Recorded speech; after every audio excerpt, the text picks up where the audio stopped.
Alright, this is a design case study for Project Vantium, a top-down shooter where you're defeating alien creatures and collecting resources to meet a company quota.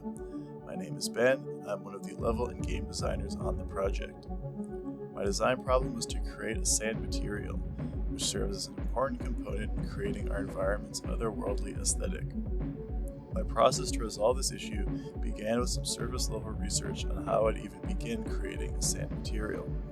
This led me to .+++'s video on making a dynamic sand material in UE5, a short video that briefly covers the steps taken by the developer to create the sand material for his game.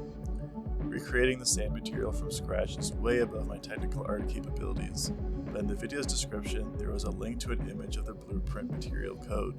I spent days copying every node, having no clue what I was doing, got all the way to the very final node only to find that this final node no longer exists in UE5. I learned next to nothing from this experience that would aid in the creation of the final sand material. I did learn something though, that copying someone's work blindly will lead to nothing but frustration. So going back to step 1, this time I dove deeper into my research to find a tutorial that I could follow, hoping I'd gain a better understanding of the process. This would lead me to finding Surin's video on deformable sand in UE5. Unfortunately, the result would be unusable since the deformation relied on the landscape's UVs, which is incredibly unoptimized.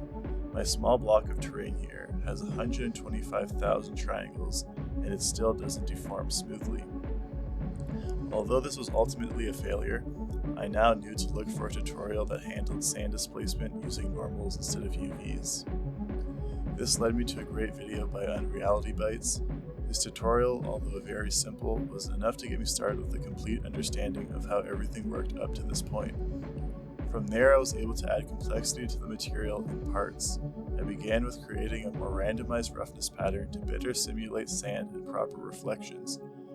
I found a Reddit comment to set me on the right track, which said to use rotated normals to find light reflection hot points on the landscape that would have a low roughness value to be able to reflect light. From there I was able to figure it out on my own to create this effect.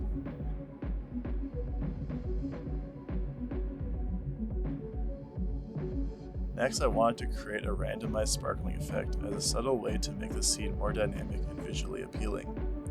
This was much trickier than I had anticipated, but through forums and videos I was able to create my own effect. This one I'm quite proud of because I was able to figure it out from a technical Unreal dev talk given by Simon Trumpler in 2018. And here is like old school stuff, how you could do something like this. I love something like this, right? You have this mask and then you just move another twirly texture below it, and then you get these little, if you ignore everything and just look here on this plane, it looks like these little sparkles on water. By masking a moving texture over the sparkle effect, I could create the randomized shimmering effect.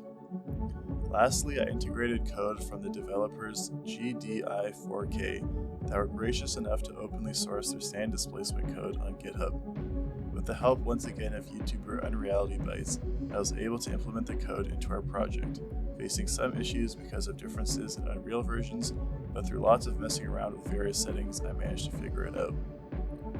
Overall, I'm very proud of the outcome as this project began as a seemingly impossible task that was way outside of my comfort zone. By being resourceful and learning through my failed attempts, I was able to get the job done. Thank you for listening.